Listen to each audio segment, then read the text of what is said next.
अथ चैनं नित्यजातं नित्यं वा मन्यसे मृतं तथापि त्वं महाबाहो नैवं शोचितुमर्हसि।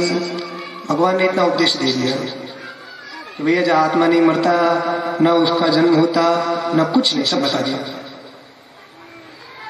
फिर भी तुम्हारे मन में यदि कोई संशय हो कि नहीं आत्मा जन्मता मरता ही है, तो भी तुम सुन लो।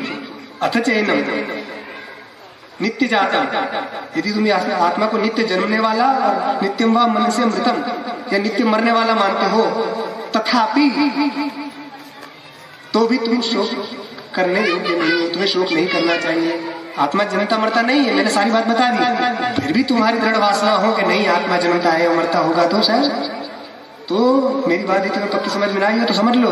यदि तुम आत्मा को जन्मता और मरता हुआ मानते हो, उस दृष्टि से भी यदि देखा जाए तो भी तुम्हें शोक नहीं करना चाहिए। क्यों नहीं करना चाहिए? तो कहते जातस्य ही ध्रुव मृत्यु, कि जो जन्मा है उसकी मृत्यु निश्चित है।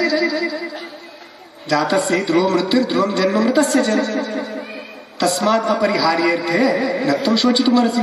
जो जन्मा है मरेगा और जो मरेगा उसका जन्म भी होगा, ये शाश्वत सिद्धांत है। तो ये आत्मा मरता नहीं है, जीता जन्मता मरता नहीं है। मगर तुम यदि मानते हो कि आत्मा जन्मता और मरता है, तो तुम्हारी दृष्टि को भी यदि हम माने तो भी शोक करने का तो कोई कारण है ही नहीं। भगवान का और कोई मतलब नहीं है। भगवान बस इतना चाहते हैं कि तुम शोक करना छोड़ दो। तुम जैसा भी मानो, आत्मा को मानो ना मानो, तुम जो भी समझो, तुम शोक मत करो। तुम आत्मा को चाहे अजन्मा मानो कि जन्म लेने वाला मानो, मगर तुम शोक छोड़ दो। तो भगवान की करुणा देख ले, वो चाहते हैं कि हर प्राणी शोक और मोह से दूर हो। वही भगवान का टारगेट लेकर भगवान चल रहे हैं। इसलिए बार बार देखो, न त्वं शोचितुमर्हसि तत्र का परिदेवना धीरस्तत्र न मुह्यति। बार बार ये अभ्यास कहलाता है ना। जिस चीज का हमने स्थापन किया और जहां हम उसका उपसंहार करते हैं, उस चीज को बार बार जो दोहराते हैं उसको अभ्यास कहते हैं। भगवान ने शोक मोह से प्रारंभ किया, अशोच्यान शोचस्तम, बीच में बार बार नैवं शोचितुमर्हसि, अंत में भी कहेंगे कि मां शुचः। तो इस प्रकार भगवान ने कहा कि जो जन्म और मरण है इसको कोई बदल नहीं सकता, अपरिहार्य है ये। इसलिए भी तुम्हें शोक और मोह नहीं करना चाहिए। क्यों? अव्यक्तादीनि भूतानि व्यक्त मध्यानि भारत अव्यक्त निधनान्येव तत्र का परिदेवना। ये जितने भी प्राणी हैं वे सब अव्यक्तम आदि येषां ते अव्यक्तादि। तो अव्यक्त ही जिनका आदि है। अव्यक्त मतलब माया, तो ये माया ही जिनका आदि है। माया के कारण सब उत्पन्न हो गए और अव्यक्त मध्यानि, माया के कारण ही बीच में प्रतीत हो रहे हैं। और फिर जाएंगे कहाँ? अव्यक्त निधनानि, अव्यक्त में ही फिर समा जाएंगे। तो इसलिए क्या शोक करना? तत्र का परिदेवना, परिदेवनम शोकः। वहां शोक करने की क्या आवश्यकता है? तो परिदेवना मतलब किसी प्रकार से अपने मन में शोक को स्थान मत दो। परिदेवना का मतलब विलाप। शंकराचार्य जी ने विलाप किया। क्यों बिना काम के रोना धोना तुमने लगाया है? क्यों विलाप कर रहे हो? विलाप मत करो, क्योंकि किसी भी दृष्टि से आत्मा, क्योंकि जो आदि में नहीं होता, अंत में नहीं होता, मध्य में जो प्रतीत होता है वो वैसा ही माना जाता है ना। और यदि अव्यक्त का मतलब यदि परमात्मा हम लेंगे तो परमात्मा से ही ये प्रकट हुए हैं, परमात्मा में ही हैं और परमात्मा में ही समा जाएंगे। और माया की दृष्टि से लेंगे तो अव्यक्त मतलब माया से प्रकट हुए हैं, माया के कारण ये शरीर मिल गए हैं, माया के कारण ये प्रतीत हो रहे हैं, और अंत में माया से ये लुप्त हो जाएंगे। तो जो चीज बिना काम की दिख रही है, जो न थी न है न होगी, उसके लिए शोक करने का कोई स्थान नहीं है। इसलिए तुम न त्वं शोचितुमर्हसि। इतना ही नहीं, आश्चर्यवत् पश्यति कश्चिदेनम। ये आत्मज्ञान कैसा है उसकी दुर्लभता बताते हैं, अपूर्वता। गीता की जो अपूर्वता है ना, ये है ये श्लोक कि ये जो आत्मा है इसको कुछ लोग इसको देखने वाले बड़े ही दुर्लभ है। आत्मा को पश्चिम मतलब जानाती है। जो आत्मा को जानते हैं, ब्रह्म साक्षात्कार जिन्होंने किया है, वे बहुत ही दुर्लभ लोग हैं।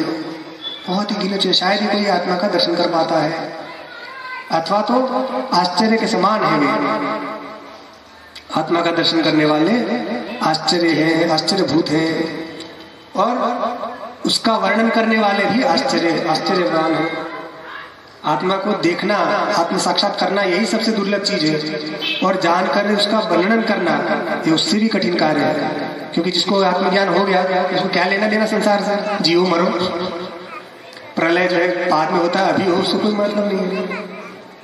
मगर ज्ञानियों में भी कुछ ही लोग ऐसे होते हैं कि ब्रह्म साक्षात्कार करने के बाद भी उनके मन में करुणा आती है कि चलो भैया हम तो पार हो ही गए, अब दूसरों को भी पार किया जाए। तो फिर वो आत्मज्ञानी लोग उपदेश करते हैं। सब आत्मज्ञानी उपदेश नहीं करते हैं, कुछ ही भगवत प्रेरणा से लोगों के उद्धार के लिए प्रवचन के माध्यम से या किसी प्रकार से उपदेश करते हैं। और आश्चर्यवत चैन मन्य श्रोति, और बोलने वाला ही आश्चर्य नहीं है, इसको सुनने वाला भी आश्चर्य है, अद्भुत है, दुर्लभ है। आत्मज्ञान का बखान करना, उससे भी ज्यादा श्रोता आत्मज्ञान के विषय में श्रवण करना, ये बहुत दुर्लभ चीज है। सिवनी में कितने सारे लोग रहते होंगे, है ना? यहाँ कितने लोगों के आने की इच्छा होती है, और इच्छा होने के बाद भी कितने लोग आ पाते हैं, आने के बाद भी कितने लोगों का मन लगता है, कितने लोग ध्यान से सुन पाते हैं, है ना? श्रवण की इच्छा होना ये बहुत दुर्लभ चीज है। आत्मज्ञानी दुर्लभ है, यदि आत्मज्ञानी हो गया तो उसका उपदेश करने वाला दुर्लभ है, और उसका श्रोता दुर्लभ है।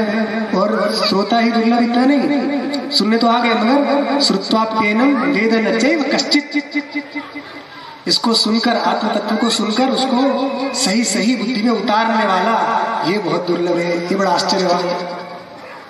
सबके समझ में ये बात नहीं आती है। क्यों नहीं आती है?